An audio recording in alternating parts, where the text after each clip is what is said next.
আর এই তরজার মধ্যে ফের মইপিঠে বাঘের আতঙ্ক। মইপিঠ কোস্টাল থানা শ্রীকান্ত পল্লীতে বাঘের ভয়।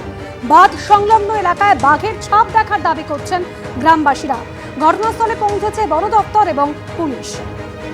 একই সঙ্গে ঝাড়খণ্ডের বালিডি জঙ্গল সহ 10টি গ্রামে বাঘের আতঙ্ক ছড়িয়েছে। বালিডির জঙ্গলে মিলেছে বাঘের পায়ের ছাপ। বন দপ্তরের তরফে ঝাড়খণ্ড সীমানা সংলগ্ন এলাকায় লাল সতর্কতা জারি করা হয়েছে। ঝাড়খণ্ড সীমানা লাগোয়া বাঘমুন্ডি এবং বলরামপুর সেখানকার গ্রামের বাসিন্দাদেরও সতর্ক থাকতে নির্দেশ দেওয়া হয়েছে।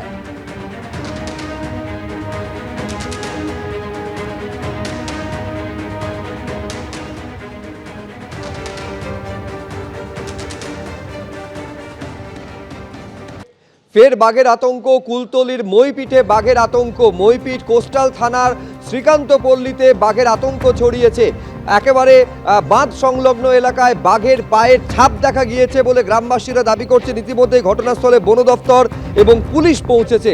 দেখতে পাচ্ছেন ইতিমধ্যেই সেই ছাপ পরীক্ষা করার কাজ চলছে। গ্রামবাসীদের দাবি এই ছাপ বাঘের পায়ের ছাপ। কুলতলির মইপিঠে বাঘের আতঙ্ক। মইপিঠ কোস্টাল থানার শ্রীকান্ত পল্লীতে বাঘের আতঙ্ক ছড়িয়েছে।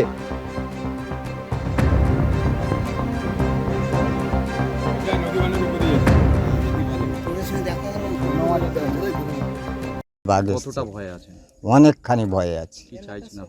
আমরা চাইছি যাতে হচ্ছে কি আমাদের এলাকার উপরে বাঘটা চলে এসে আক্রমণ ক্ষয়ক্ষতি না হয়, সেই ভয়েতে মানুষ সবাই আতঙ্ক হয়ে আছে। কি চাইছেন আপনারা? চাইছি অন্তত বাঘটা ফরেস্টার ডিপার্টমেন্ট যাতে করে ধরে নিয়ে গিয়ে অন্য কোথাও ছেড়ে দিক। জাল তো ঘিরছে। হ্যাঁ, জাল ঘিরছে, তারা এলাকার উপরে না উঠে যাতে চেষ্টা করছে। যারা ওই কাঁকড়া ধরতে গিয়েছিল তারা দেখতে পেয়েছে, দেখে এবার গ্রামবাসীকে খবর দিয়েছে।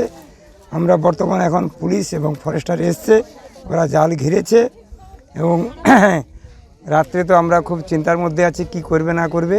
ওনারা যদি আলো দেয় আমাদের আরও সুবিধা হয়। কতটা ভয় আছে? অনেকটা ভয়ের মধ্যে, সন্ত্রাসের মধ্যে আমরা চাচ্ছি প্রশাসন ওই বাঘটাকে ধরার ব্যবস্থা করুক এবং যাতে এখান থেকে বাঘটা সরে যায় তার চিন্তা ভাবনা ওনারা নেন। ওড়িশা থেকে ফের বাঘ ঢুকে পড়েছে এ রাজ্যে। এর আগে ওড়িশা থেকে বাঘিনী ঢুকেছিল, তখন আমরা উদ্ধার করেছিলাম, ওরা রেস্কিউ করে নিয়ে চলে গেছিল। আমি এবার ওড়িশা সরকারকে বলবো যে আপনাদের টিম এসে এবার এখান থেকে নিয়ে যাক, উদ্ধার করে নিয়ে যাক, আমরা করতে পারবো না। আজ এই কথা বলেছেন মুখ্যমন্ত্রী মমতা বন্দ্যোপাধ্যায়।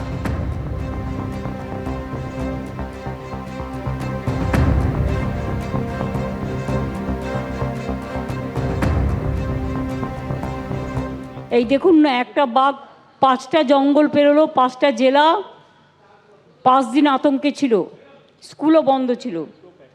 যেই আমরা উদ্ধার করলাম, আমাদের বন বিভাগ প্রশাসন সকলে মিলে দিন রাত খেটে সঙ্গে সঙ্গে ফোন আসতে শুরু করলো, ফেরত দাও ফেরত দাও ফেরত দাও, আর দিয়ে দিলাম।